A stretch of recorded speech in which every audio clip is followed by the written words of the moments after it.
Joining me now, Congresswoman Karen Bass, Democrat from California, and Alicia Menendez, host of HuffPost Live.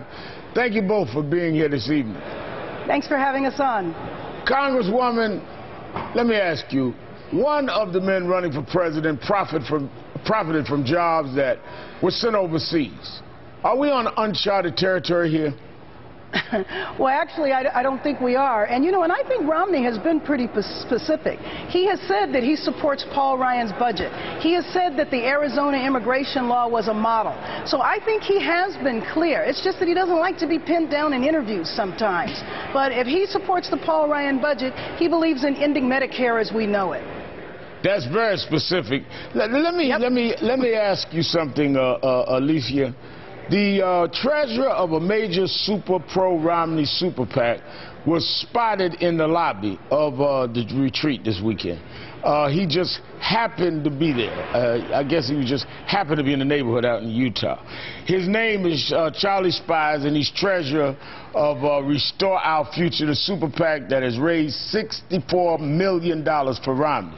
Now, the Romney campaign released this statement. The Restore Our Future staff was not invited. They may have been in public places, and the campaign did not control that. We are fully aware of the law and comply with it completely.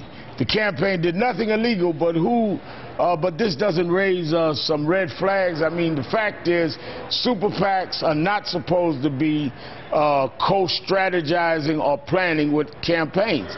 And I'm sure if this was the other way around, they'd be raising all kinds of issues about this. Well, on the surface, they didn't do anything illegal, but that's not kudos to Team Romney. That's a major problem with our campaign finance laws, the fact that these two groups can just be in public places together and potentially talk in those public places. It's a lack of transparency. It begins here. It ends with Citizens United, and it's going to play a major role in November's outcomes.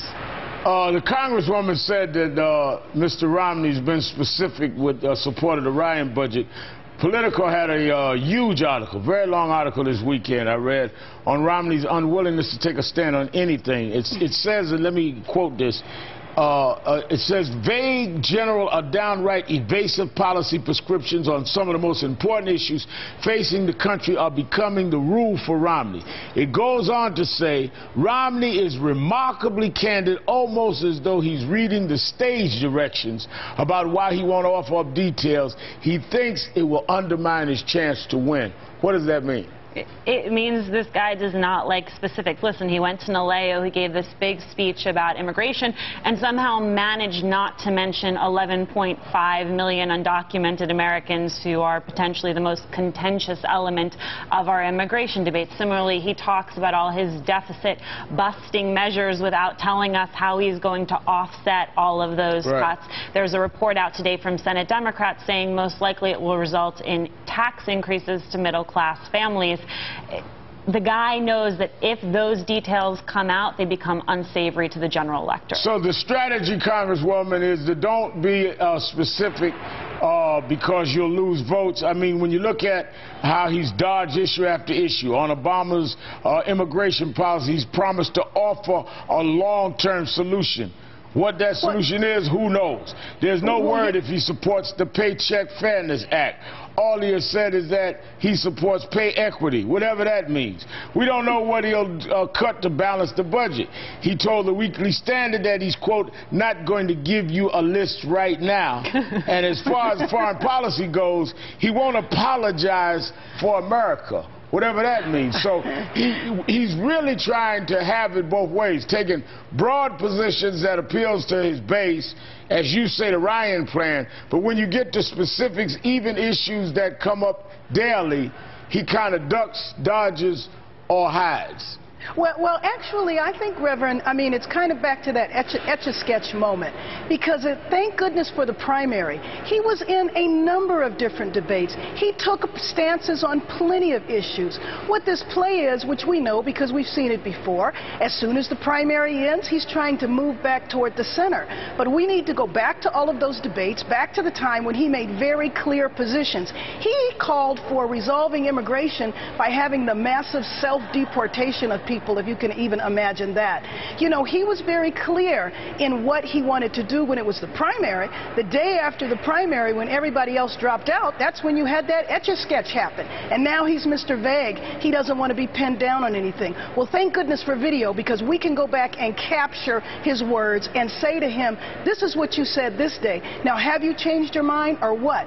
To say on day one, I'm going to introduce a new immigration policy is saying that he disagrees with what the president did, and he's going to do everything he can to overturn that. But in the absence of his being specific, the president's been very specific and clear on what he's proposing, whether it wins or loses support from him. Watch this on his economic policy.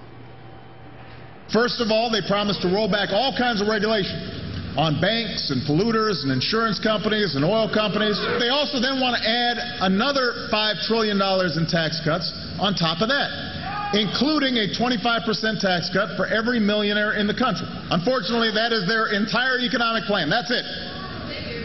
When Mr. Romney tells us he's some sort of financial wizard who can fix our economy, that's exactly how he intends to do it. Now, there you see the president specific about Romney's plan and the Republican plan, and he's very clear on where it will go. It'll go to the top 1%. And that is something that is very clear if you follow this as closely as you and I do. What the Romney camp is clearly banking on is that a lot of Americans aren't checking in for another few months to this race.